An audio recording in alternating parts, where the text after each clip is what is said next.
Metalloids में, metal road में, हाँ, ओके, गुड, बिल्कुल। तो हमें देखो, अब बिकॉज हम थर्मोडायनेमिक्स या थर्मल प्रॉपर्टीज को पढ़ रहे हैं, तो हम हीट ट्रांसफर के मैकेनिज्म को पढ़ेंगे रेदर देन, मतलब हीट कितनी जा रही है that is also our concern, लेकिन मैकेनिज्म भी क्या है, किस तरीके से एक मेटल से दूसरे मेटल में जा रही है, वो भी हमें चाहिए। तो जो आपने अभी बताया रोड वाला एग्जाम्पल, एक रोड के अंदर जब हीट ट्रांसफर हो रही है from a body at higher temperature to body at lower temperature, what is that mechanism? पढ़ा हुआ है आपने क्लास 9th 10th में, पहले आपको उस नाम याद रखना है। Conduction, very good. हाँ, सो दिस इज कंडक्शन। तो there are three methods of transport of heat. First is हमारा conduction, we need to differentiate each of them. Then we have convection, then we have radiation. Screen visible है ना पूरी? Okay, सो conduction पहली चीज इसमें क्या आती है, लाइक इसका अगर हम प्रिंसिपल देखेंगे कि what is a mode of transport, तो कंडक्शन में क्या हो रहा है कि heat is being transform from one point two another by the molecules. मतलब क्या होता है कि आपने एक को गर्म किया, उसने दूसरे को एनर्जी करी ट्रांसफर, दूसरे ने तीसरे को करी, तीसरे ने चौथे को करी, एंड सो ऑन। तो सक्सेसिव मोलिक्यूल्स आपके एनर्जी ट्रांसफर कर रहे हैं, ठीक है। एंड हमें ध्यान रखना है सिंपली एनर्जी का ट्रांसपोर्ट है transfer of heat, it is basically in solids, मतलब बाकियों में भी हो सकता है बट सॉलिड्स में मेजरली होता है। इसमें क्या होता है, transfer of heat by one molecule to another simply, and there is no transfer of there is no transfer of medium particles. के मीडियम के पार्टिकल्स एक जगह से दूसरी जगह नहीं जाते, ठीक है। इसने इसको एनर्जी ट्रांसफर की, इसने इसको करी, अपनी जगह से नहीं हिल रहे, हल्का फुल्का अगर वाइब्रेशन होती है then it's a different thing, otherwise ये मॉलिक्यूल इस वाले को एनर्जी ट्रांसफर कर रहा है डायरेक्टली, ठीक है। So there is no transfer of medium particles. ऐसा नहीं है कि मैंने रोड को गर्म किया तो रोड का ये वाला मॉलिक्यूल इधर जाके एनर्जी ट्रांसफर करके फिर वापस आया, ऐसा कुछ नहीं है, ठीक है। नेक्स्ट इज हमारा कन्वेक्शन। इसमें क्या होता है, by actual transport of medium particles. तो ये आप जनरली, मतलब ये तो आई थिंक आपको वैसे आपने फील भी करा होगा। Convection is something that we might not have observed. तो इसमें क्या होता है, जब आपने एक पतीले को गर्म किया, नीचे इज अ फ्लेम, ठीक है।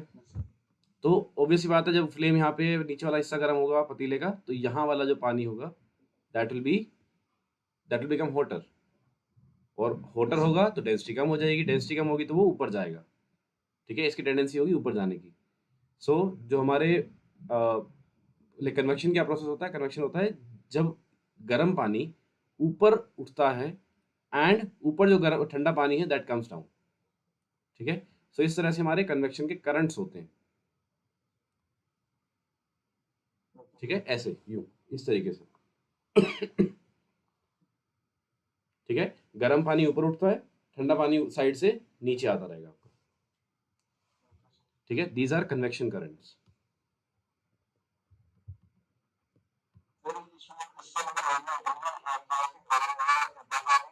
सेम सेम, हाँ, हवा में भी यही होता है बिल्कुल। तो जब सड़क के पास जो होगी, बिकॉज गर्मियों के अंदर सड़क के पास जो हवा होगी, बिकॉज सड़क गर्म होती है ज़्यादा, तो सड़क के ऊपर वाली जस्ट हवा वो भी गर्म होगी, तो वो ऊपर उठती जाएगी, ऊपर से ठंडी हवा नीचे आती रहेगी। These convection currents happen in all fluids, majorly ये लिक्विड्स में और फ्लूइड्स में होता है, ठीक है।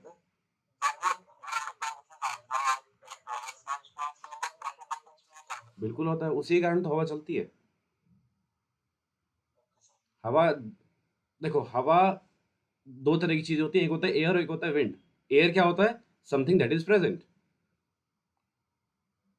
ठीक है। विंड क्या होती है, द ब्लोइंग ऑफ एयर। हवा चल रही होगी तो विंड होगी, हवा रुकी हुई है, सो जो हमारे यहाँ मोलिक्यूल्स है that is air. Air is a scientific term, wind is a lemon term, कि विंड मतलब बह रही है। हवा होना से किसी को फर्क नहीं पड़ता, लाइक इन जनरल, अगर आप पढ़ नहीं रहे हो कुछ तो। अगर आप पढ़ रहे हो देन यू केयर अबाउट कि भाई हाँ एयर मोलिक्यूल्स होते हैं एंड ऑल। अगर हवा नहीं चल रही है, जैसे मैं रूम में बैठा हूँ, यहाँ हवा नहीं चल रही है, ठीक है, तो यहाँ विंड नहीं है, यहाँ एयर है। एक्सचेंज ऑफ गैसेज हो रहा है मेरे अंदर और एटमॉस्फेयर में, लेकिन ये विंड है, तो ये एयर है, not wind. Wind is something that blows. ठीक है। सो कन्वेक्शन करंट्स आपके आते हैं generally this is the method of transport in fluids and इसमें क्या होता है, this is actual transport of medium particles. तो है ना, गर्म पानी ऊपर जा रहा है, सो पानी को गर्म करने के लिए जो मेथड हमने यूज किया उसमें मीडियम का पार्टिकल्स का एक्चुअल में ट्रांसपोर्ट हो रहा है। ठीक है। Then we have radiation. Radiation क्या होता है, this generally happens like this does not require a medium.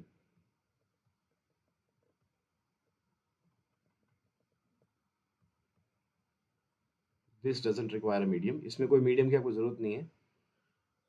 इसमें क्या होता है, this is again no medium particles ही नहीं है, तो there is no need of transport of any, like उसके बारे में डिस्कस करने की बात ही नहीं है कि मीडियम के पार्टिकल्स का ट्रांसफर होगा या नहीं होगा, मीडियम की जरूरत ही नहीं है इसमें। ठीक है। सो इसमें जो ट्रांसपोर्ट ऑफ हीट होता है that is transport of heat using EM waves, electromagnetic waves के थ्रू आपका ट्रांसपोर्ट होता है। ठीक है। ईएम वेव्स के थ्रू हीट का ट्रांसफर होता है। So these are the three methods of transfer of heat. हम सबसे पहले बात कर लेते हैं कंडक्शन के बारे में। कोई डाउट इसमें से अभी तक?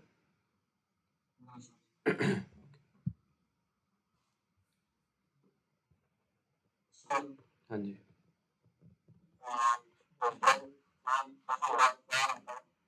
बोन फायर होता है। हाँ, रेडिएशन।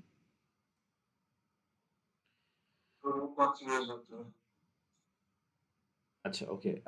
रेडिएशन टॉपिक आएगा उसमें ढंग से करेंगे, बट देखो, जो आपको दिख रही है आग, जो आग आपको दिख रही है, जो सिग्नल आपके फ़ोन से टावर तक जा रहे हैं, जो वाईफाई आप यूज़ कर रहे हो, वाईफाई के सिग्नल जो हैं, जो लाइट आपके ऊपर आपके कमरे में पड़ रही है, all are just the same thing by nature. अगर उनके नेचर वाइज देखो तो दोनों सेम, तीनों चारों सेम चीज़ें। आग भी, और आपकी क्या कहते हैं, मतलब आग, एग्जैक्टली आग नहीं, मतलब आग से जो निकलने वाली लाइट है दैट, जो आपके फ़ोन के सिग्नल्स हैं, जो आप रिमोट से एसी का टेम्परेचर ऊपर नीचे कर लेते हो, रिमोट का सिग्नल, वाईफाई का सिग्नल, सूरज से आने वाली लाइट, सब बिल्कुल सेम चीज़ है। ठीक है। These are electromagnetic waves. पूरा स्पेक्ट्रम हम करेंगे रेडिएशन में, but that is infrared radiation जो आपके आती है आपके ऊपर। ठीक है। दूसरी चीज़, जब खाना बनाते हैं, रोटी बना रहे हैं सपोज हम, तो रोटी बनाने से पहले आप तवा गरम करते हो, राइट? मतलब अगर तवा थोड़ा सा ठंडा रह जाएगा तो रोटी चिपक जाएगी, तो हम पहले इंश्योर करते हैं कि तवा अच्छे से गर्म हो चुका है, right? How do we ensure that? उसके ऊपर हल्का सा हाथ रख के, तो हाथ पे क्या आ रहा है, वो हीट तो आ रही है, बट वो किस फॉर्म में है हीट? अब तवे से हीट आपके हाथ पे आ रही है, कोई ना कोई method of transport of heat तो होगा। तो कंडक्शन है? नहीं, नहीं है ना, कंडक्शन तो नहीं है, मतलब कोई इसमें सॉलिड पार्टिकल तो है नहीं। दूसरी चीज कन्वेक्शन, आप सोचोगे एयर से आ सकती है, इतना भी गर्म नहीं हुआ है, ठीक है, मतलब हवा इतनी नहीं बह रही हमारे हाथ के आसपास कि हम कन्वेक्शन करंट फील कर पाए। The main method of transport of heat is radiation and that is infrared radiation. ठीक है। विल कवर इट, इसको इन डेप्थ करना है हमें कवर, तो ये रेडिएशन जब आएगा तब करते हैं इसको। ठीक है। ओके। सो कंडक्शन, कंडक्शन क्या होता है? Conduction again is a process of transfer of heat by one particle to another, generally solids में होता है। और ऐसा नहीं, जो आप वो आपने पूछा ना, जैसे तवे वाले, आप तवे पे आपने हाथ रखा, तो इट्स नॉट नेसेसरी सिर्फ रेडिएशन हो रही है, हो सकता है तीनों ट्रांसपोर्ट हो रहे हो, लाइक तीनों, मतलब कंडक्शन तो पॉसिबल नहीं होगा अनलेस हार्ट टच हुए, तो कंडक्शन छोड़ के convection could be there, but होता ना कि कन्वेक्शन से 1% हीट आ रही है, बाकी 99% रेडिएशन से आ रही है, तो ऐसा नहीं सिर्फ एक ही चीज़ हो रही है, मेजरली रेडिएशन आएगा। ठीक है। ओके। सो कंडक्शन, इसमें हम बात करते हैं कि अब बिल्कुल जनरली लेके चलेंगे लॉजिक। तो हमारे पास क्या है, we have a heat source, heat का सोर्स है हमारे पास, which is at a higher temperature, say TH. Then we have connected a rod, and then we have sink, or better say T lower, T higher, T lower. ठीक है। ये higher source है, मतलब ये heat source है, यहाँ पे आपकी हीट जा रही है, हीट का सिंक है, ठीक है। देन आपके पास एक रोड है जिसकी लेंथ है सपोज स्मॉल ए, लेंथ है सपोज स्मॉल एल या capital L, and area is से कैपिटल ए, ठीक है। सो इफ वी डिफाइन, मतलब अब देखो इनिशियली होगा क्या, जब आपने, आपके पास यहाँ पे 100 डिग्री है, यहाँ पे 0 डिग्री है, आपने इसके बीच में रोड रखी है, तो क्या होगा, heat will start to flow from here to this point, yes और नो। बट इनिशियली क्या होगा, यहाँ तक हीट नहीं पहुंचेगी, पहले यही गर्म हो रहा होगा, फिर यहाँ तक हीट पहुंचेगी, फिर ये गर्म होगा, फिर ये गर्म होगा, एंड सो ऑन, यस और नो। सो जब आपकी रोड ही गर्म हो रही है, दैट मतलब इनिशियली मतलब ज्वाइन करते ही आपकी जब पूरी रोड सेम टेम्परेचर पे नहीं आ जाती, सेम मतलब इक्विलिब्रियम टेम्परेचर पे नहीं आ जाती, तो टिल दैट पॉइंट वी से दिस इज ट्रांजिएंट स्टेट, ठीक है। अभी हमारा मतलब इस स्टेट से पहले तक का हम कोई डिस्कशन नहीं करते हैं, हम बस बताते हैं कि भाई हीट सोर्स है, इससे आपने रोड कनेक्ट करी, तो क्या होगा, जो साथ में जो लगता हुआ बिल्कुल हिस्सा होगा रोड का, वो जल्दी गर्म हो जाएगा, फिर वहां से हीट ट्रांसपोर्ट होगी यहाँ पे, फिर ये गर्म होगा, फिर ये गर्म होगा, एंड सो ऑन, इस तरह से हीट फ्लो करेगी, ठीक है। तो अभी तक क्या हो रहा है, हमारी रोड गर्म हो रही है, हीट जो है वो हीट सोर्स से सिंक में जरा भी नहीं गई है, अभी तक सिर्फ रोड गर्म हो रही है, गेटिंग इट। तो इस स्टेट के बारे में हम मतलब कोई एकेडमिकली कोई डिस्कशन नहीं होता है कि अब इसमें क्या हो रहा हो बताओ, नहीं, अभी तक सिर्फ रोड गर्म हो रही है, दैट्स इट। जो भी हीट निकली है वो that is going into heating the device, heating the road, ठीक है। तो जब तक रोड आपकी इक्विलिब्रियम टेम्परेचर पे नहीं आ जाती, till that point this is transient state, ठीक है। अभी हीट फ्लो कर रही है जब हमारा रोड गर्म हो रही है, अभी हीट सोर्स से सिंक में नहीं गई है, हमें देखना है सोर्स से सिंक में कितनी जाएगी और किस तरह से वेरी करेगी, ठीक है। तो जब तक आपकी रोड गर्म हो रही है, लाइक काइंड ऑफ से इंजन तैयार हो रहा है इसका कि ट्रांसपोर्ट करने के लिए, तब तक it is a transient state. हम बात करेंगे स्टेडी स्टेट की, स्टेडी स्टेट की। स्टेडी स्टेट क्या होती है कि जितनी हीट यहाँ से निकली है उतनी यहाँ से सिंक में भी जाए रोड से, this is the steady state. ये कब होगा, जब रोड अपना अपना टेम्परेचर, मतलब हर एक हिस्सा, जैसे मान लो ये अगर 100 है और ये आपका 0 डिग्री था पहले, और ये हमेशा 0 डिग्री ही रहेगा, ठीक है, तभी तो हीट का ट्रांसपोर्ट हो पाएगा। ये मतलब हम सोर्स और सिंक क्या लेते हैं, हम ऐसे लेते हैं, इतना बड़ा मटेरियल हमारे पास है या इतनी ज़्यादा इसकी हीट कैपेसिटी है कि इसको कितनी भी हीट दे दो इसका टेम्परेचर नहीं बदलेगा, लाइक समुद्र हो गया आपका, मतलब जस्ट टू से, ठीक है। तो समुद्र में आपने हीट देने की कोशिश करी, थोड़ा सा रीजन गर्म होगा, बाकी सारा सेम टेम्परेचर पे है, ठीक है। बट अगर मान लो इतना वो थोड़ा सा हिस्सा भी गर्म ना हो, हम आइडियली ये मानते हैं कि सिंक का टेम्परेचर विल नॉट इंक्रीज, तो इसमें क्या हो रहा है, स्टेडी स्टेट के अंदर क्या आएगा, जब ये 100 डिग्री पे है, this region will be at 90, ये आएगा आपका 80, 70, 60, 50 ऐसे करके, again it will be at some temperature, ठीक है, और ये सिंक आपका जीरो पे ही रहेगा। ये टेम्परेचर डिफरेंस बनाना जरूरी है ताकि हीट का ट्रांसपोर्ट हो, ठीक है। अब आती है बात, अब जब यहाँ से हीट इधर से इधर निकल रही होगी तो सेम अमाउंट ऑफ हीट यहाँ से यहाँ जाएगी, this particular state is known as steady state, हम इसी के बारे में बात करते हैं।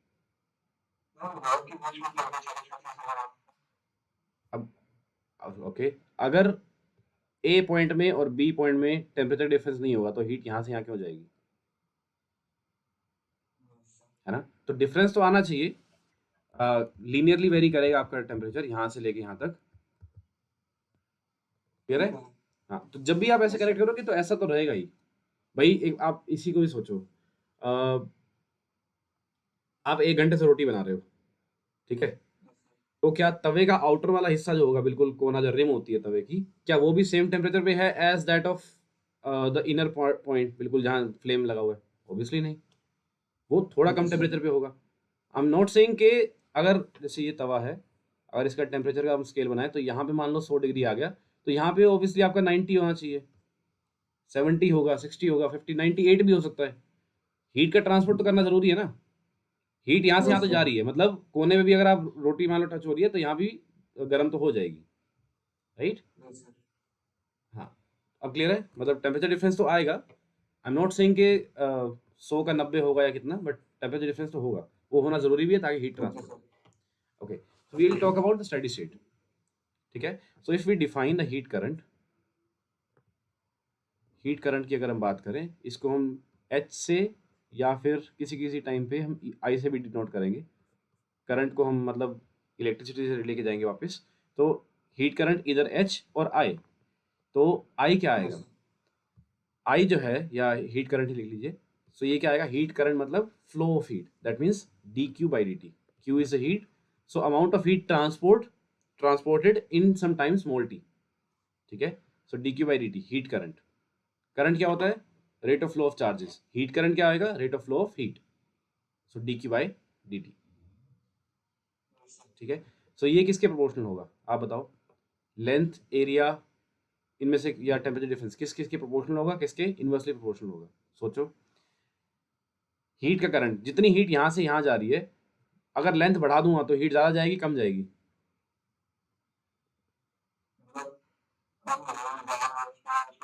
ठीक है। So inversely proportional to length आ गया। अगर आपने लेंथ बढ़ा दी तो हीट कम ट्रांसफर होगी, directly proportional to area, very good. और टेम्परेचर डिफरेंस के, डिफरेंस ज़्यादा होगा तो हीट ज़्यादा जाएगी या कम डिफरेंस होगा तो जाएगी,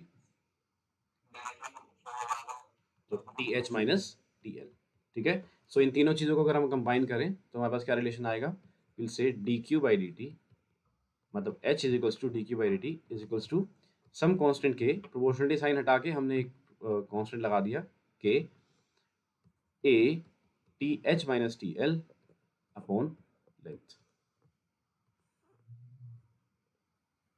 ठीक है। So this is a relation where K is my coefficient of thermal conductivity,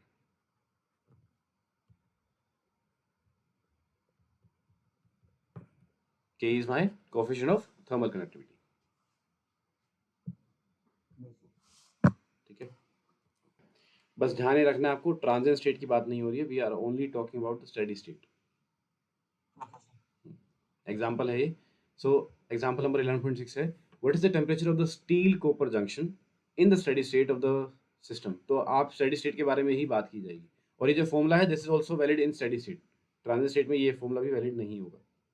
we generally don't talk about steady transient state, वो सिर्फ बताने के लिए कि पहले वो हो रहा है, बाद में जो अचीव हो उसी के बारे में हमें बात करनी है।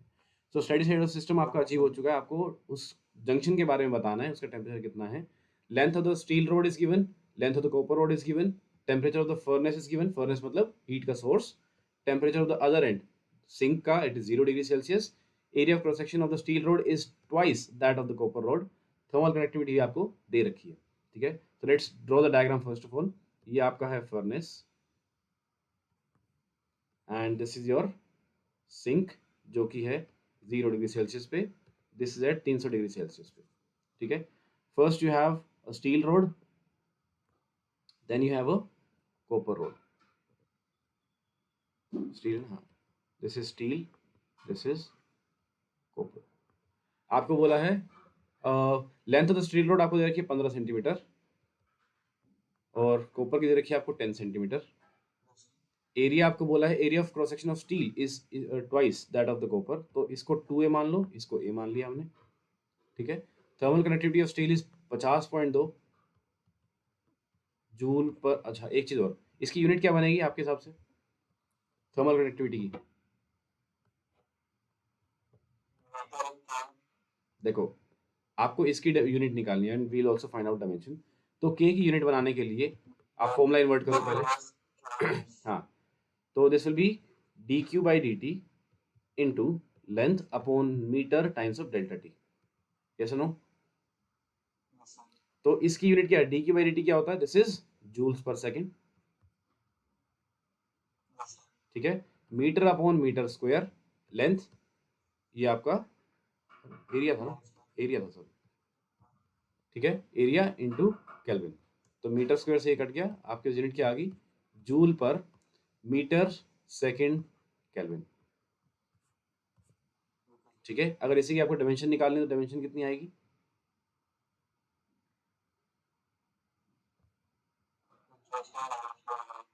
जूल्स की डायमेंशन कितनी होती है, कम ऑन,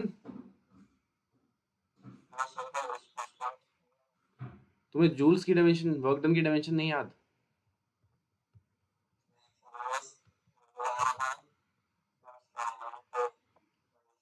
हाँ तो इसमें डिस्टेंस होगा ml/t - 2, length, time and Kelvin. This is ml t minus 3 k minus 1. ठीक है, okay, coming back to the question.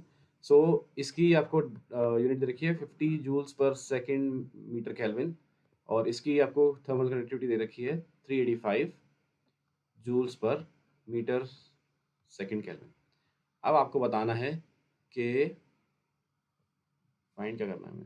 You need to find, हाँ, टेम्परेचर क्या है इस जंक्शन का, यहाँ पे टेम्परेचर कितना है ये हमें बताना है. ठीक है, तो what principle could we use, हम क्या कर सकते हैं इस क्वेश्चन में, आइडिया. हाँ,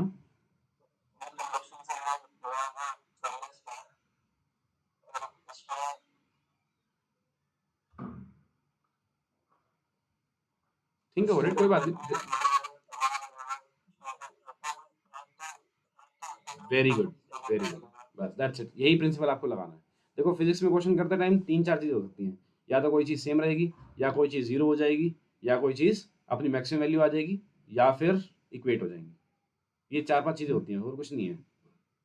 इसमें जितनी हीट स्टील के अंदर, मतलब फर्नेस से स्टील में आ रही है, उतनी स्टील से कॉपर में जाएगी, उतनी कॉपर से सिंक में जाएगी. तो हम क्या करेंगे, पहले फर्नेस टू दिस जंक्शन का टेम्परेचर निकाल के, सपोज टी मान के, will find out, and same amount of heat इस टी टेम्परेचर से जीरो में जाएगी. That's it. बिकॉज ऐसा क्यों हो रहा है, बिकॉज हमने बात करी है स्टेडी स्टेट की. That's it. ठीक है, सो हम क्या लिखेंगे यहाँ से यहाँ तक के लिए. लेट सपोज यहाँ पे टेम्परेचर आपका कुछ टी है. ठीक है, तो हाँ, ओके, इसके लिए आप लिखिए हीट करंट कितना आएगा, जितनी amount of heat current, suppose heat one यहाँ पे, हीट करंट यहाँ पे H1 है, यहाँ पे है H2, तो H1 is equals to H2 लिख दीजिए आप. तो क्या आएगा, dQ1 by dt is equals to K1 A1 TH minus TL1 upon L1 is equals to K2 A2 TH, H2 की जगह now will write TL1 minus TL upon L2. ये clear है, दैट्स इट. इसमें values put करिए फटाफट. अब क्या आएगा,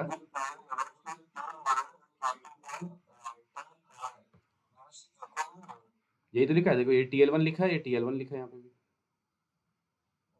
L1 मतलब L प्राइम कह लो, L1 कह लो, L प्राइम कह लो. So this will be 50.2 into area आपका कितना आ जाएगा, let's this is 2A into temperature difference, this is 300 minus T upon L1. 15 centimetre क्या लिखूँ यहाँ पे, हाँ 0.15. This is equals to 385 into area is A, temperature difference आएगा T माइनस 0 अपॉन 0.1. ठीक है, सो इसको काटा 2 से, ये आएगा आपका 3, A से A कैंसिल हो गया. I am left with 50.2 by 3 into 300 minus T, oh sorry 2 भी आएगा यहाँ पे, is equals to 385 by 2 into T. ये हमें सोल्व करके टी की वैल्यू निकालनी है. ठीक है, दिस बिकम्स, इसको 4 इधर मल्टीप्लाई कर दीजिए, 50 गुना 4 आपका आ गया 200, 200.8 by 3 into 300 minus T is equals to 385 into T. So this will be 200.8 into 300 minus t is equals to 900, 900 और 240, 1140, 1190 आ जाएगा. नहीं 1100 करो, इसको 385 इंटू 3 करो, 900, 240, 1140 और 15, 1155 आ जाएगा. ठीक है, सो 300 इंटू 200, दिस बिकम 60,000. ये करो मल्टीप्लाई, 2008 इंटू, मतलब 200.8 into 300 minus 200.8 into t is equals to 1155 t.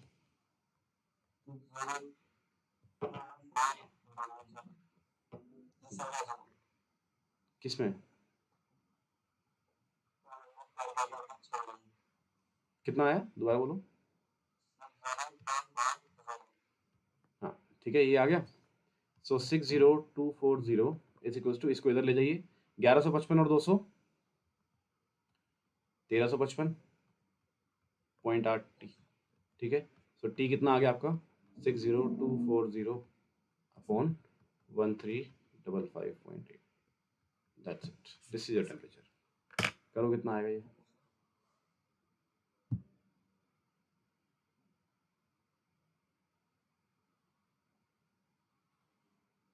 Six zero two four zero on 1355.8, 44.43।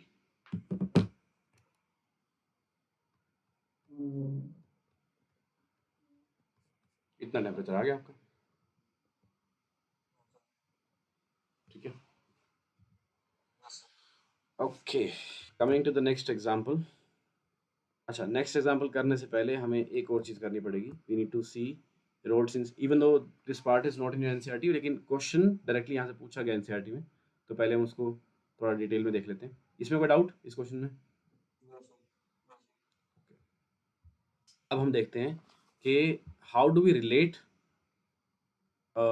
Heat current with electric current. ठीक है, एनालॉजी ऑफ, हाँ जी, कुछ कह रहे हो?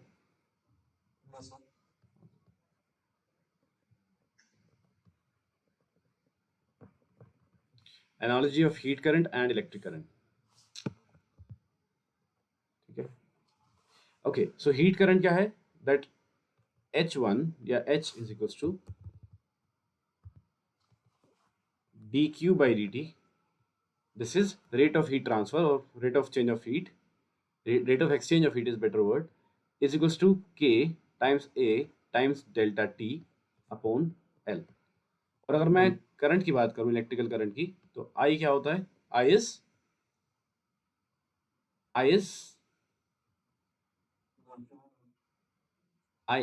मतलब, अच्छा ओके, हाँ, V upon R, ohm's law, V is equals to I R. ठीक है, okay, let's talk about that first. Heat travel क्यों कर रही है एक पॉइंट से दूसरे पॉइंट तक? टेम्परेचर डिफरेंस के कारण। ठीक है, so heat transferred due to temperature difference.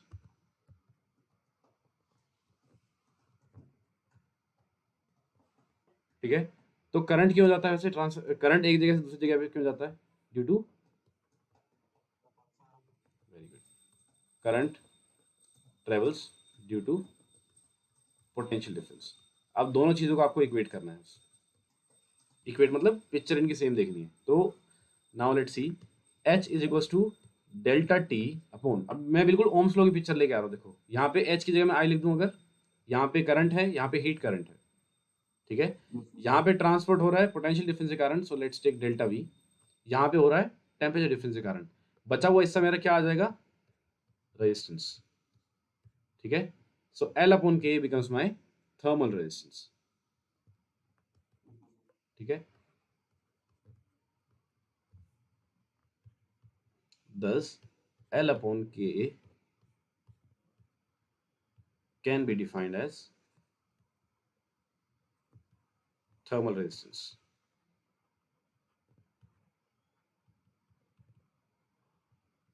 L upon A can be defined as thermal resistance। ठीक है, अब आप इसी को लेके चलोगे तो जैसे जैसे आपके इलेक्ट्रिसिटी में हमारे पास वैल्यूज आती हैं, सेम चीज हमारे पास यहाँ पे भी आएंगी। तो let's take resistances in series, पहले सीरीज की बात करते हैं, IES। ठीक है, अगर आपने सीरीज में रेजिस्टेंस लगाए हैं तो R इक्विवेलेंट क्या आएगा, this is R1 plus R2। ठीक है, सेम चीज अगर आपने रोड्स लगाई हैं सीरीज के अंदर,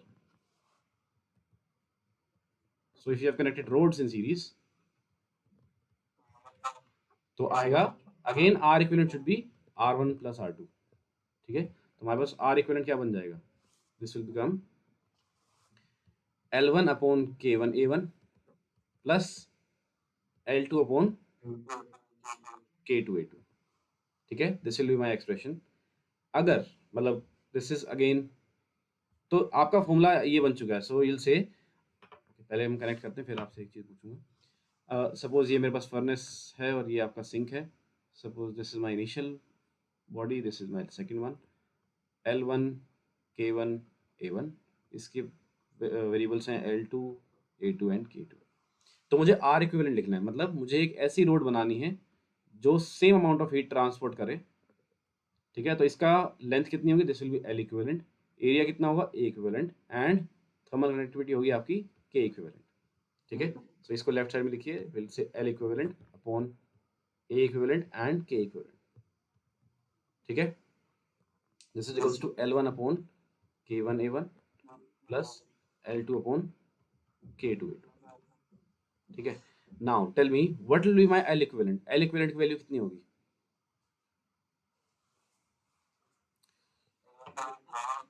L1 प्लस L2।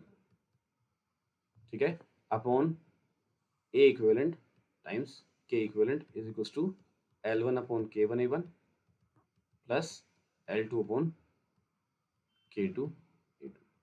ठीक है, इफ आई से मतलब सो this is my standard relation.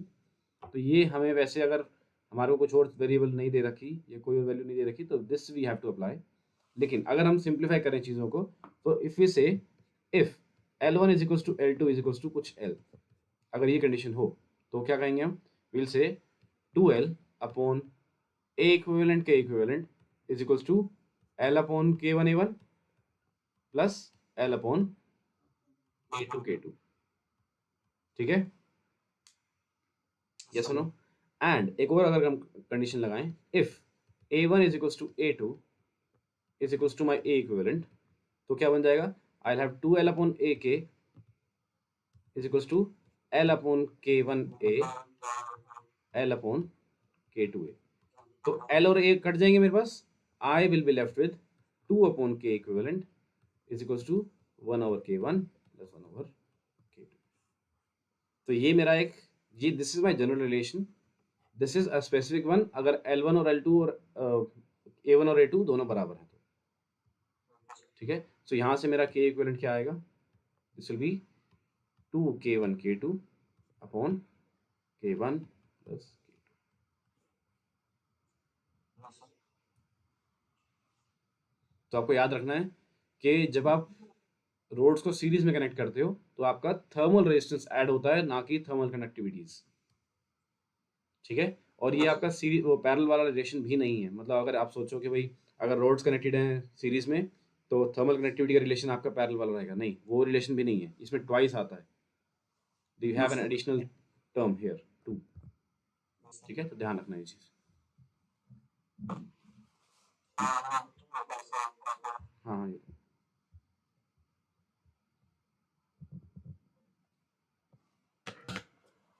let us connect the roads in parallel।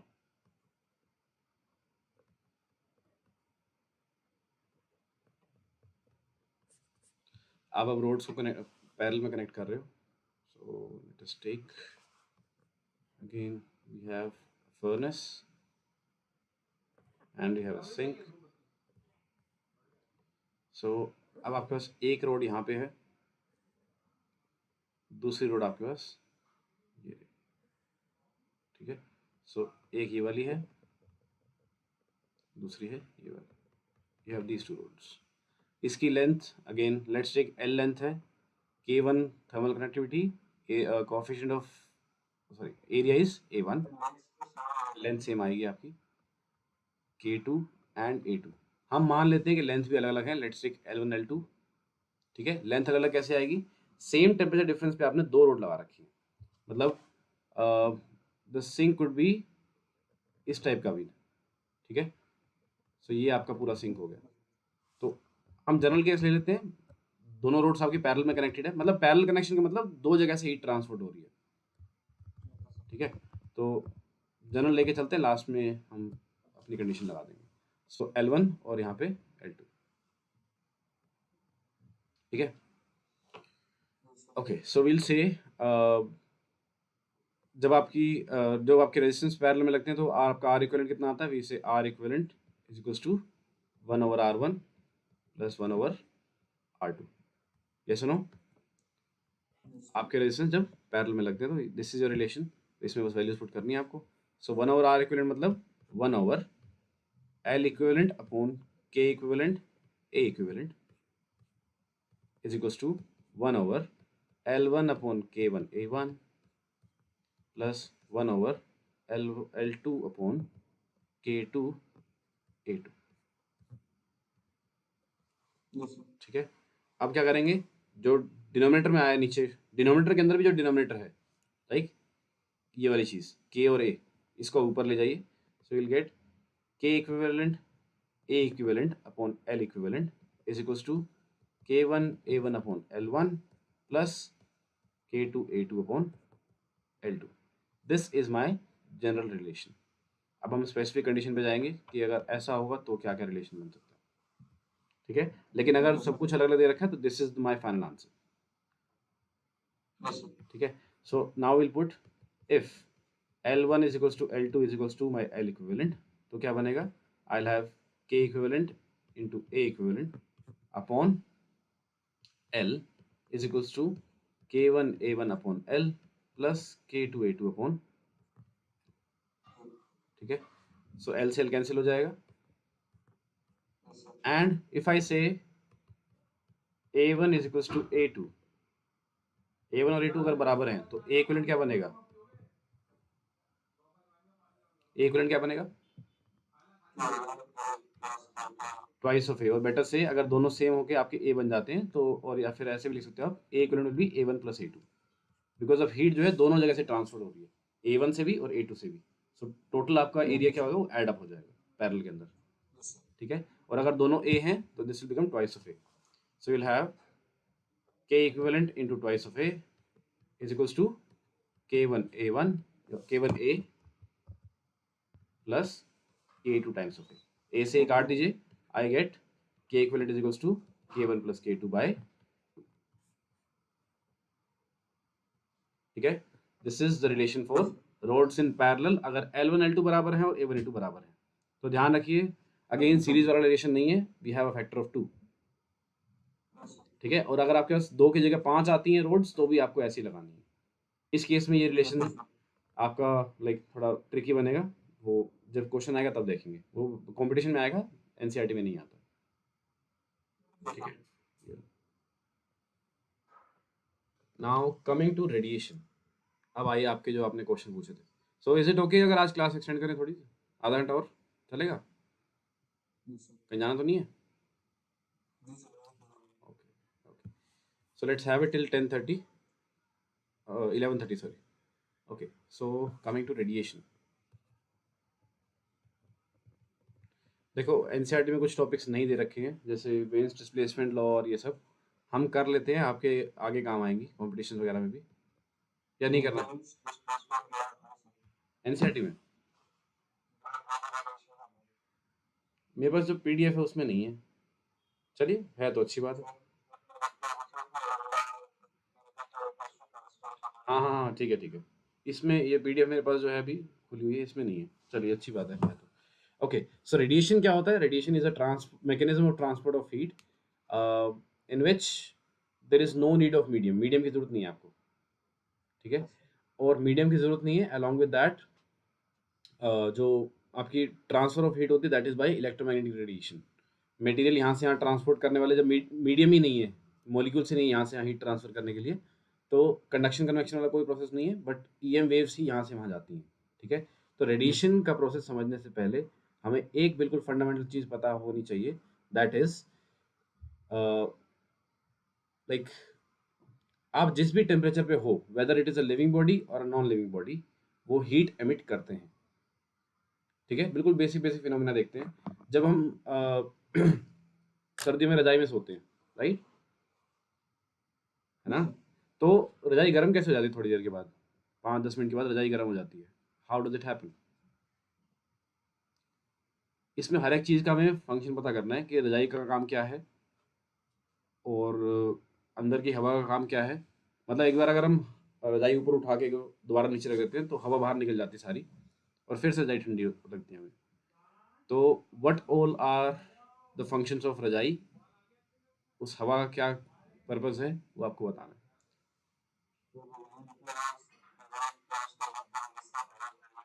बिल्कुल।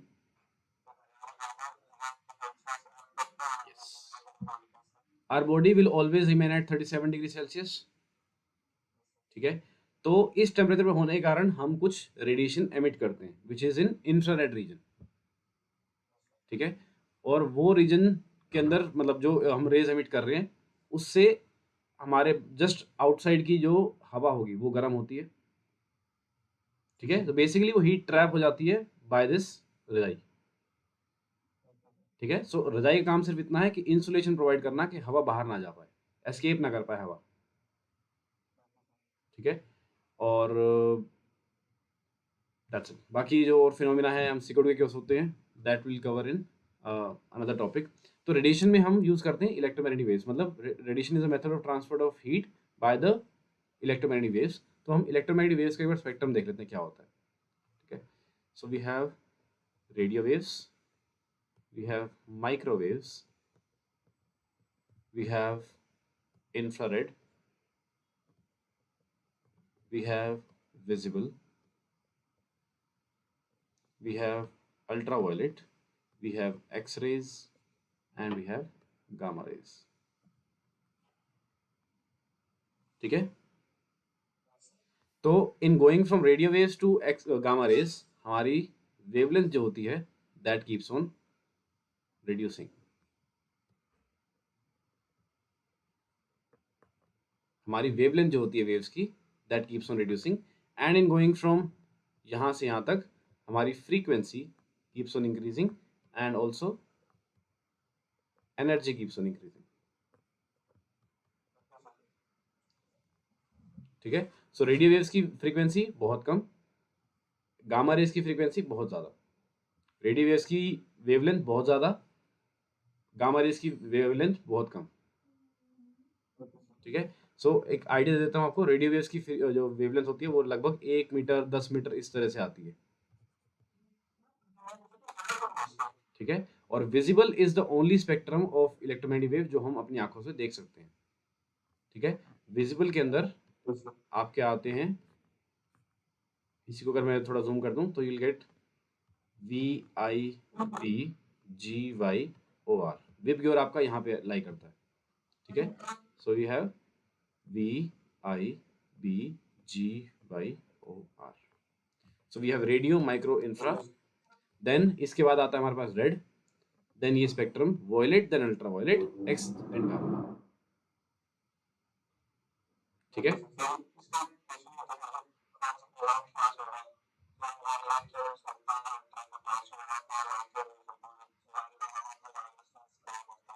नहीं नहीं यस, ये रिलेशन, ये आंसर नहीं है। Red light, red as a signal कभी भी क्यों यूज करते, एक बार इसको टॉपिक करते हैं फिर उस पर आता हूँ, याद दिलाना मेरे को। ठीक है, so radio micro infra visible UV X and gamma. ठीक है, सो ये मतलब आपको हो सकता है ये कंफ्यूज हो जाओ, इसमें विबग्योर आएगा या फिर उल्टा आएगा, तो याद रखना इंफ्रारेड है, इंफ्रारेड के पास में रेड आएगा, वॉयलेट के पड़ोस में अल्ट्रावायलेट आएगा। You have red, you have violet, red से कम इज इंफ्रारेड, वॉयलेट से ज्यादा इज अल्ट्रावायलेट। ठीक है,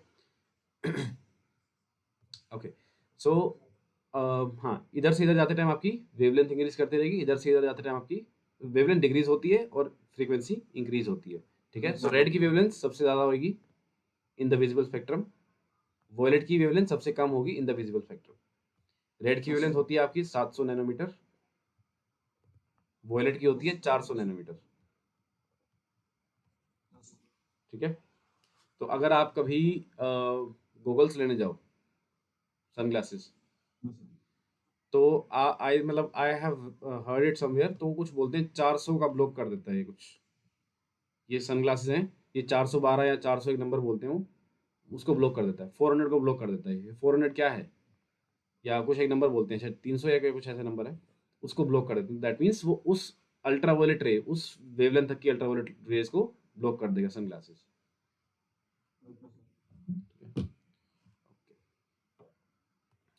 राइट, उस वेवलेंथ तक की।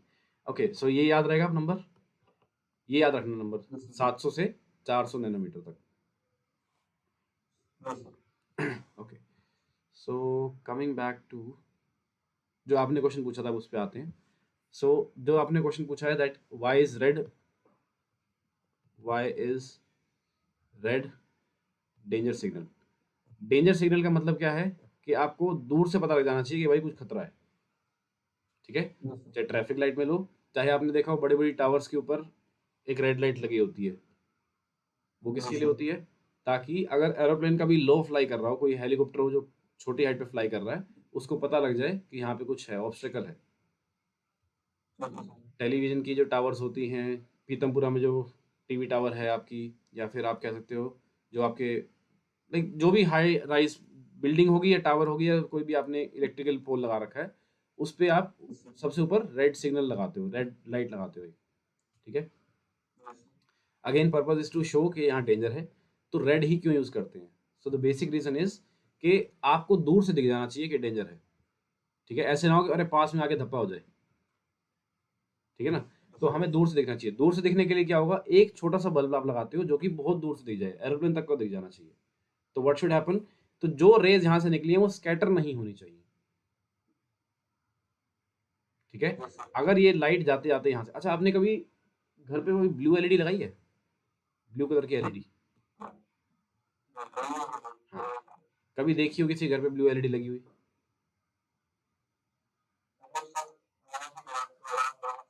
हाँ,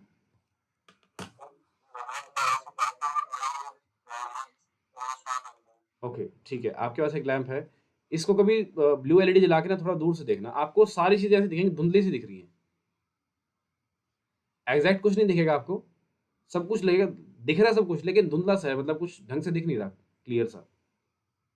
ठीक है, और दूसरी चीज, अब एग्जैक्ट फिनोमेना पे बात कर लेते हैं। सो बेसिकली जितना भी चीज स्कैटर होगी आपकी लाइट, स्कैटरिंग ऑफ लाइट जो होती है दैट इज प्रोपोर्शनल टू 1/λ की पावर 4। ठीक है, जितनी ज्यादा आपकी वेवलेंथ होगी उतनी कम स्कैटरिंग आएगी। ब्लू की वेवलेंथ जो होती है वो सबसे कम होती है विजिबल स्पेक्ट्रम में। अगर ये लैम्डा कम हो जाएगा, स्कैटरिंग बढ़ जाएगी।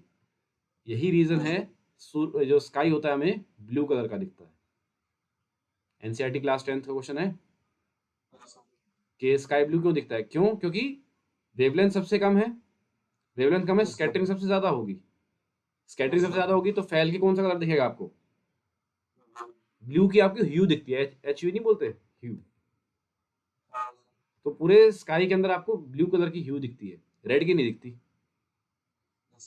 ठीक है, so scattering is inversely proportional to 1/λ की पावर 4। रेड कलर आपको कभी भी स्कैटर होता सबसे कम दिखेगा as compare to the visible spectrum. ठीक है, लगाने को तो भाई आईआर का क्यों नहीं लगा दिया? आईआर हमें दिखेगा थोड़ी दूर से, विजिबल तो हमारा विबग्योर में ही है। ठीक है, तो विबग्योर में सबसे ज्यादा कौन सा आपको बेस्ट रहेगा जो दूर से दिख जाए? That is red. धुंध होगी तो धुंध के अंदर भी ब्लू स्कैटर हो जाएगा, red will not scatter as much, मतलब comparable to these things, red सबसे कम स्कैटर होगा। तो दूर से आपको दिख जाए, हल्की सी अगर आपको थोड़ी सी भी लाइट दिखी है आप रुक जाओगे कि भाई कुछ तो खतरा है। ब्लू में क्या होगा, दिखेगा नहीं आपको दूर से, या वॉयलेट होगा तो। ठीक है, इसलिए लगाते हैं रेड कलर का हर जगह है। ट्रेन की रेड सिग्नल क्यों बोलते हैं? हर जगह यूज करते हैं कि धुंध हो रही है, मान लो ट्रेन आ रही है पीछे से, उसको आपको रोकना है तो रेड सिग्नल दिखा दो।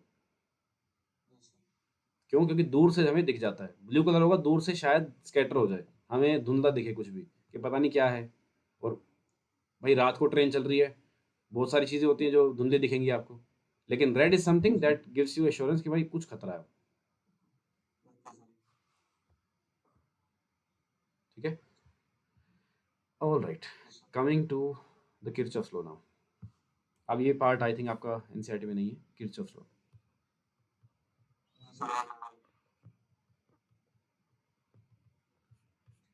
अब किरचॉफ्स लॉ क्या है? किरचॉफ्स लॉ कहता है अच्छा, इससे पहले हम पहले ब्लैक बॉडी भी देख लेते हैं। So black body is something that will absorb any wavelength, और कितनी भी उस पर लाइट आ जाए वो सब कुछ एब्जॉर्ब कर लेगा। हाँ, सारा रेडिएशन मतलब किसी भी वेवलेंथ पे अगर आपके पास लाइट आ रही है, ईएम वेव्स आ रही हैं, वो सब कुछ एब्जॉर्ब कर लेगा। ठीक है, तो किरचॉफ लॉ सेज, मतलब ब्लैक बॉडी आपकी क्या है, एक ऐसा ऑब्जेक्ट है, नॉट नेसेसरी ब्लैक हो, जरूरी नहीं है कि वो ब्लैक कलर का ही हो। ठीक है, बट एक नाम दे दिए ब्लैक, मतलब देखो अंधेरे का रंग क्या होता है, डार्क होता है, मतलब will say absence of light is black.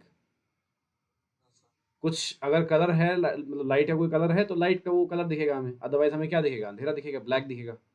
तो ब्लैक बॉडी मतलब सारी चीज एब्जॉर्ब कर लेती है, एमिट कुछ नहीं कर रही है।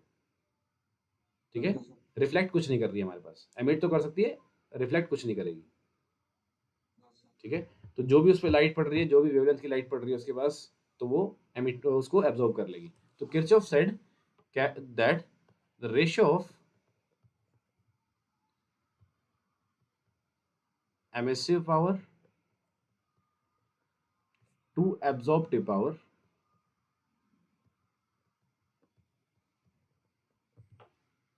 of any object या body at a temperature is equals to, मतलब is constant and is equal to emissive power of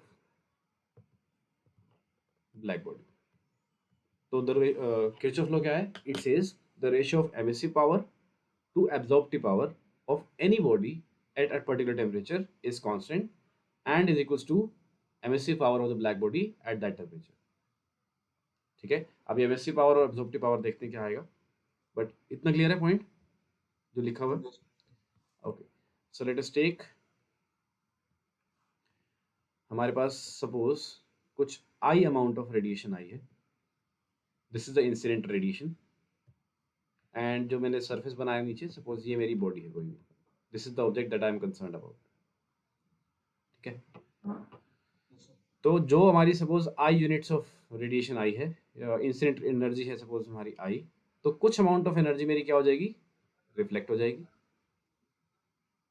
ठीक है, सपोज 100 यूनिट्स ऑफ एनर्जी आई है, तो 40 यूनिट सपोज मेरी रिफ्लेक्ट हो गई, 10 unit has now been absorbed, तो ये आपका मटेरियल थोड़ा सा गर्म हो चुका होगा, गर्म हो चुका हो, but basically it has absorbed some energy. ठीक है, और बाकी सारी कहाँ चली जाएगी, वो ट्रांसमिट हो जाएगी, दिस इज ट्रांसमिटेड। ठीक है, कौन क्या कह रहे हो,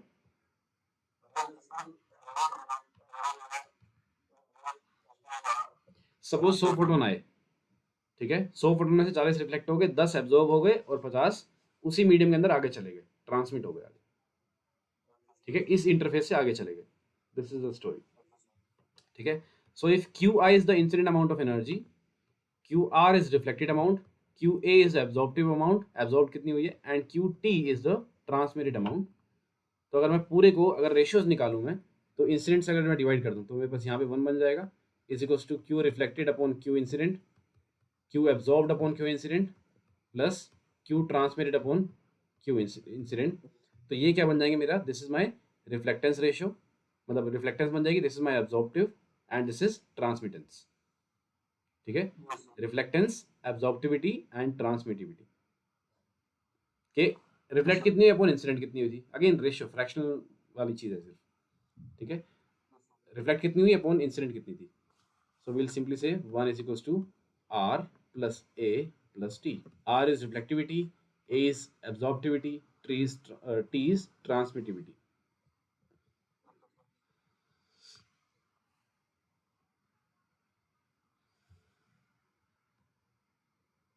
और ये हर चीज में होगा, जैसे सपोज करो, आप लिख लो पहले बताता हूँ, व्हाट वर वी डिस्कसिंग, आपने कुछ पूछा था आई थिंक अभी।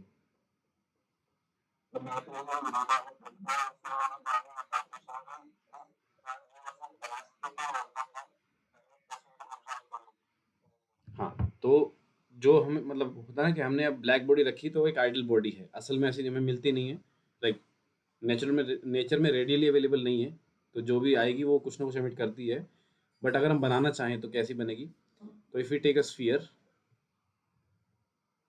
आपने एक स्फीयर लिया, इसमें छोटी सी ओपनिंग कर दी आपने, ठीक है? तो यहाँ से अगर कोई लाइट आई अंदर, आप चाहते हो कि जो भी आ रही है सारी सारी एब्जॉर्ब हो जाए। एब्जॉर्ब कब होगी? आपने यहाँ पे बना दिया कोन, ठीक है? अब ये अंदर का सारा सरफेस रिफ्लेक्टिव है, तो यहाँ से लाइट इंसिडेंट आई, यहाँ छोटी सी ओपनिंग थी, अब ये रिफ्लेक्ट होगी, यहाँ से आई इधर गई, अब ये ट्रैप हो गई, अब कहीं जा नहीं पा रही है, यहीं घूमती रहेगी, तो अंदर एब्जॉर्ब हो गई। जो भी रेडिएशन आई आपके पास ये इस मेटेरियल के अंदर एब्जॉर्ब हो गई। This is my ideal black body.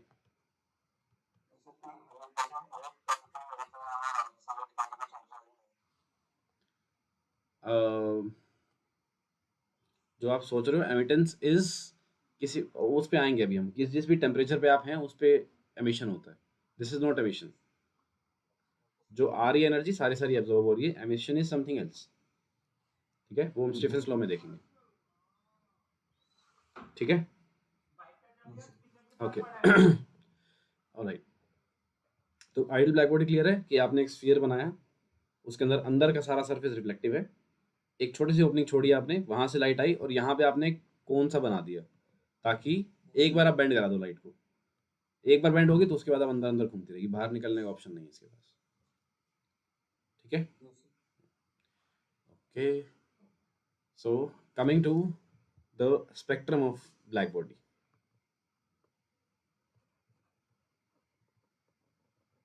Spectrum of black body, black body का स्पेक्ट्रम कैसा आएगा? ओके, सो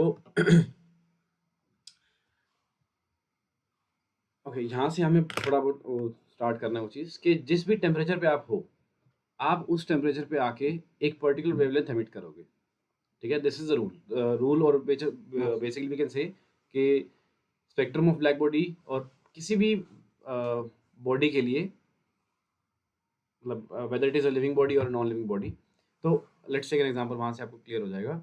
सपोज आपके पास अब होता है ना कपड़े बुनने की जो सिलाई, स्वेटर बुनने वाली सिलाई होती है जो, अगर आपने देखी हो, ठीक है? या कोई भी चीज़ अगर आपने पतली सी एक आयरन की रोड ले ली, उसको आपने गैस पे रख दिया, ठीक है?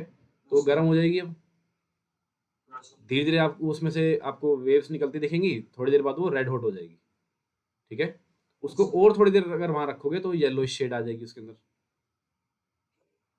ठीक है? एंड लेटर ऑन उसका मतलब कलर चेंज होता रहता है, जैसे जैसे वो गर्म होती रहेगी उसका कलर चेंज होता रहेगा, ठीक है? सो इफ मतलब आगे से इस टॉपिक के बाद से आपको अब समझना है कि every colour means wavelength. Colour का मतलब क्या है? वेवलेंथ है, ठीक है? तो पहले रेड कलर की वेवलेंथ निकल रही है, बाद में येलो की निकल रही है, बाद में ऑरेंज की निकल रही है, एंड सो ऑन। इस तरह से स्पेक्ट्रम आएगा आपके पास पूरा, ठीक है? So if we plot the graph of radiation emitted और एनर्जी एमिटेड टू वेवलेंथ, तो अगर आपका कलर चेंज होता जा रहा है बार बार डिफरेंट डिफरेंट टेम्परेचर पे, तो ऑब्वियस सी बात है आपकी वेवलेंथ बदलती जा रही है जो भी एमिटेड एनर्जी है उसकी। ये सुनो, अगर कलर बदल रहा है रेड से येलो ऑरेंज एंड ये सब हो रहा है, तो ऑब्वियस सी बात है जो वेवलेंथ एमिट कर रहा है वो पर्टिकुलर सब्सटेंस, उसकी सॉरी जो एनर्जी एमिट कर रहा है उसकी, हाँ, वेवलेंथ बदलती रहेगी, ठीक है? और जो आपको कलर दिख रहा है उस वेवलेंथ के कोरस्पॉन्डिंग एनर्जी ज़्यादा एमिट हो रही है। जब देखो आपको जब रेड दिख रहा है तो ऐसा नहीं है कि येलो का एक भी फोटोन नहीं होगा, होंगे। मान लो 1000 दिख रहे हैं आपको रेड के, 10-20 दिखेंगे येलो के, एक दो दिखेगा आपको ग्रीन का, एंड सो ऑन, ठीक है? पूरा स्पेक्ट्रम आपको वहां से एमिट हो रहा होगा। बिकॉज क्या होता है देखो, अगर आप अपने आप को थर्मल कैमरा में देखोगे, अगर मान लो आपको गुस्सा आ रहा है तो क्या होगा? सिर तो हो गया होगा एकदम लाल, ठीक है? फेस होगा वो हल्का ऑरेंज शेड आएगी, जो बॉडी होगी वो रेगुलर टेम्परेचर मतलब ब्लूइश टोन आएगी उसके अंदर, ठीक है? ग्रीन भी हो सकती है। एंड जब हाथ होंगे, क्या होता है जब गुस्सा आता है तो हमारे हाथों में और पैरों में ब्लड रश बढ़ जाता है कि भाई भागना पड़ सकता है आपको या कुछ भी, या किसी को मारना हिट करना है। वो एवोल्यूशन का प्रिंसिपल है कि जब गुस्सा आएगा कोर्टिसोल बढ़ेगा, कोर्टिसोल बढ़ेगा तो आपके ब्लड का फ्लो बढ़ जाएगा पूरी बॉडी में, तो हाथों पैरों के अंदर आपका ब्लड का फ्लो बढ़ जाएगा, तो सिर एकदम रेड हॉट, हाथ और पैर आपके हो जाएंगे red, bit yellowish orange shade में, ठीक है, लेकिन बॉडी जो होगी वो ग्रीन रहेगी। I am just giving example, ठीक है।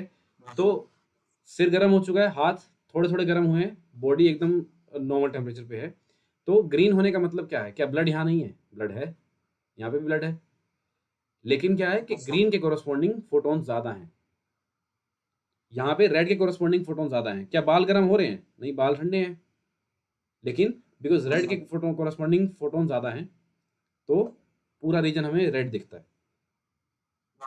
ठीक है। सो हमें देखना है कि हाउ मच इज द, इस एनर्जी इमिटेड में आप एज्यूम कर सकते हो नंबर ऑफ फोटोन्स की टर्म्स में, नंबर ऑफ फोटोन्स किसके ज्यादा आएंगे। तो अगर आपको रेड दिख रहा है तो रेड के कोरस्पॉन्डिंग फोटोन ज्यादा है, रेड की वेवलेंथ वाले फोटोन ज्यादा निकल रहे हैं, बाकी वाले भी निकल रहे हैं लेकिन वो कम होंगे, ठीक है। सो हमारा ग्राफ कुछ इस तरीके का बना था, दिस इज द ग्राफ, ठीक है। तो इसका मतलब क्या है, ये कलर आपको उस बॉडी का दिखेगा, ये जो वेवलेंथ है आपको उस बॉडी की ये वेवलेंथ दिखेगी, ठीक है। सो ब्लैक बॉडी का स्पेक्ट्रम ये है कि जिस भी कलर के corresponding maximum number of photons और मैक्सिमम एनर्जी आपकी रेडिएट हुई है, लेट अस सपोज वो आपके किसी टी टेम्परेचर पे है, ठीक है। Okay, so this is your lambda corresponding to which you have the maximum temperature, ठीक है, मैक्सिमम वेवलेंथ। सो इसको हम नाम देते हैं लैम्डा एम। लेट सपोज ये आपका कुछ T1 टेम्परेचर पे है, ठीक है। अगर आपने इस बॉडी का टेम्परेचर बढ़ाया, आपने टेम्परेचर अगर बढ़ाया है तो लैम्डा आपका कम हो जाएगा, दिस इज द रूल,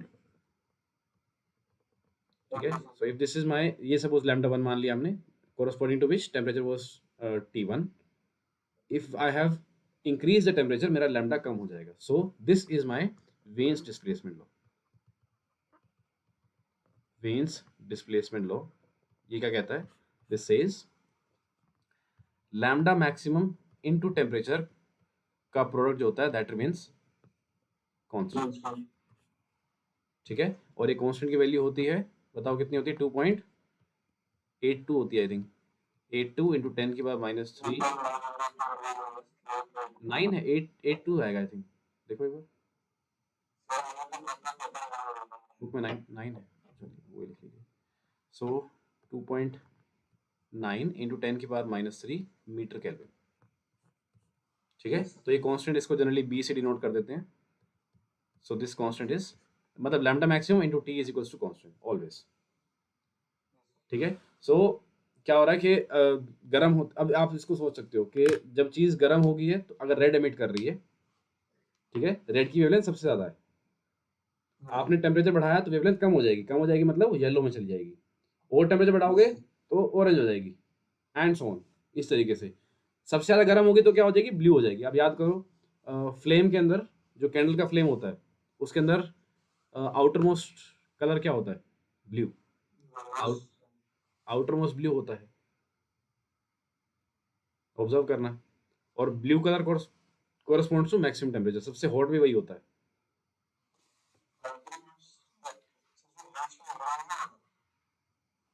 आप चेक करना ये चीज। आई थिंक आउटर, ठीक है, जो भी आपका वो होगा ना, मतलब blue will corresponds to maximum temperature, ठीक है। ये फैक्ट्स हम, let's keep it for Google to remember. हमें बस ये ध्यान रखना है कि जो भी टेम्परेचर आपका मैक्सिमम होगा उस पर सबसे कम वेवलेंथ आएगी, ठीक है। So the photons emitted over a particular wavelength will be maximum corresponding to a particular temperature, और lambda into t, lambda maximum into t का प्रोडक्ट जो होगा that will be constant for every body, ठीक है। so this is the Wain's displacement law, ठीक है। Okay, चलिए आज इतना ही करते हैं, बाकी Stephen's law and all will cover tomorrow. इस पे आई डोंट थिंक इस पे क्वेश्चन होंगे एनसीईआरटी में, बट आपके मॉड्यूल में जो होंगे एलन में, उसमें से ट्राई करके आना, ठीक है। चलिए, कोई डाउट अभी तक? ठीक है, ये वो एग्जांपल ट्राई करके आना, एंड एनसीईआरटी के पीछे की एक्सरसाइज के क्वेश्चन, ठीक है। चलिए।